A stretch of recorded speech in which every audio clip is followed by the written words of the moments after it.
में क्या विशेषता? भारतीय जनता पार्टी का जो प्रशिक्षण महाअभियान चला हुआ है, दीनदयाल उपाध्याय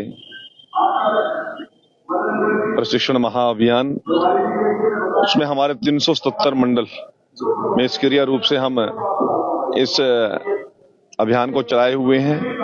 हमारे बूथ स्तर के कार्यकर्ता, हमारे मंडल स्तर के कार्यकर्ता, हमारे जिला और विधानसभा स्तर के कार्यकर्ताओं का प्रशिक्षण हम यहाँ पर 24 घंटे का दे रहे हैं।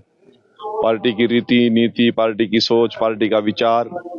और आज हम सत्ता में हैं। सरकार ने जो गरीब हित की, मजदूर हित की, किसान हित की, व्यापारी हित की, युवा की, सैनिक की हित की जो योजनाएं चला रही हैं, उनकी फीडबैक भी लेनी है।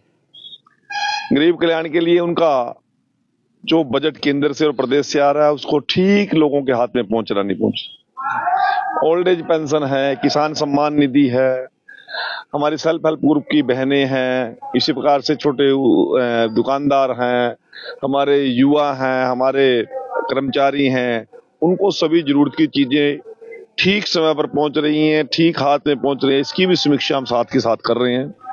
और अभी आने वाले समय के अंदर बहुत से ऐसे कार्यक्रम हमारे चलेंगे जिनको भी कार्यकर्ताओं को, उसके लिए भी कार्यकर्ताओं को मानसिक तौर पर तैयार करने की प्रशिक्षण वर्ग हमारे चल रहे हैं। आज स्फीदो की विधानसभा का स्फीदो मंडल के अंदर यह प्रशिक्षण शिविर था, एक सत्र लेने के लिए भारतीय जनता पार्टी का कार्य विस्तार, हमारी पद्धति क्या है, हमारी सोच क्या है, उस विषय को बोलने की जिम्मेवारी मेरी पार्टी ने तय की थी। उस विषय को मैंने लिया है। 4 तारीख को सफीदों में और 5 को जींद में रैली होने जा रही है, उसको लेकर के कैसी तैयारी और सफीदों के लिए क्या बड़ी सौगात हो सकती है इसमें? अप्रैल का महीना जींद जिला के लिए एक बड़ा सौभाग्यशाली महीना साबित होने जा रहा है। 4 तारीख को हमारे माननीय मुख्यमंत्री नायब सिंह सैनी जी सफीदों की विकास रैली और सफीदों की जनता ने पहली बार कमल का फूल खिलाया, उनका आभार प्रकट करने के लिए आ रहे हैं और 5 तारीख को जींद में आ रहे हैं।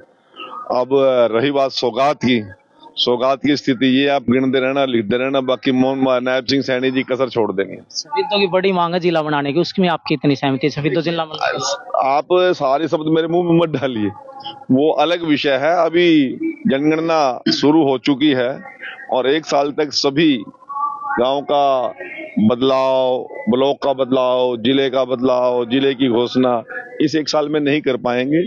और सफीदों की मांग बहुत पुरानी है, इस बात को मुख्यमंत्री जी समझते हैं, हम भी समझते हैं, परंतु परिस्थितियां अभी अनुकूल नहीं है क्योंकि जनगणना का ईयर सेंसस काउंटिंग है।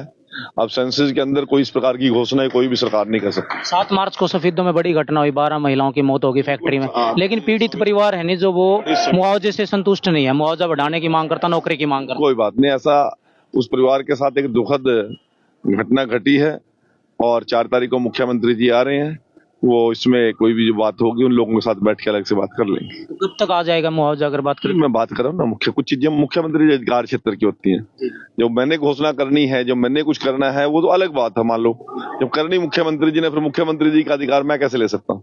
आने पे भी नाराज थे भी, जैसे आप हैं कृष्ण पवार जी हैं, वो वहाँ पर पीड़ित परिवार से मिलने नहीं गए, नाराजगी उन्होंने हमारे को मीडिया में बोला भाई नहीं। ऐसा सुन, मैं आपको बता रहा हूँ, हमारे लोकल विधायक सभी उनके बीच में रहे, मोहनलाल बड़ोली जी भी वहां पे गए, हमारे सभी वरिष्ठतम लोग वहां रहे। उस समय मेरे ख्याल में सेशन चल रहा था, कुछ ऐसी परिस्थितियां थी और ऐसा नहीं है कि कोई उनकी, जो लोग वहां पे पहुंचे उन्हीं को दुख है, हरियाणा भर के लोगों के घरों में इस दिन इसकी परिवार के प्रति संवेदनाएं थी और कोई व्यक्ति पहुंच पाए ना पहुंच पाए, परंतु हमदर्दी सभी को रहती है। अपनी तरफ से रखोगे? बिल्कुल। अप्रैल को सरदार की सभा भी कर रहे हैं और रोज प्रकट नहीं, रोज प्रकट वाला विषय नहीं है, उनकी हर प्रकार से मदद करने का मुख्यमंत्री जी ने वादा किया है और इस संवेदनशील घटना के लिए हम सभी शोक प्रकट करते हैं और पीड़ित परिवारों के साथ हर प्रकार से हम साथ खड़े हैं। बाजार में कुछ जैसे चर्चाएं चली है डीजल को लेकर के, पेट्रोल को लेकर के और सिलेंडर को लेकर के, सिलेंडर की किल्लत भी नजर आप बड़े वरिष्ठ पत्रकार हैं, कुछ चीजें होती हैं जो समस्याएं स्थानीय स्तर पे होती हैं, कुछ प्रदेश स्तर की होती हैं, कुछ देश की लेवल की होती है, नेशनल लेवल की होती है, कुछ इंटरनेशनल लेवल की होती हैं। आप वाकिफ नहीं हो क्या? नहीं, आज मोदी जी का बयान नहीं, मैं जो कह रहा हूँ ना, पूरे देश के अंदर इतनी बड़ी राहत देने का, डीजल पेट्रोल का पूरा वो माफ कर दिया, कितनी बड़ी राहत दी है इस युद्ध के बुरे समय के अंदर। प्रत्येक नागरिक को राहत मिली है। तो आप उसकी चर्चा तो आपने नहीं करी, आपने जो चर्चाएं हैं नहीं है। परंतु मैं आपके माध्यम से एक जरूर मैं लोगों को कहना चाहता हूँ, कालाबाजारी करने वालों किसी की कीमतें बख्शेंगे नहीं। प्रत्येक जरूरतमंद को उसकी चीज उपलब्ध कराना हमारी भी और केंद्र सरकार की जिम्मेवारी है, उसमें हम पीछे नहीं हटेंगे।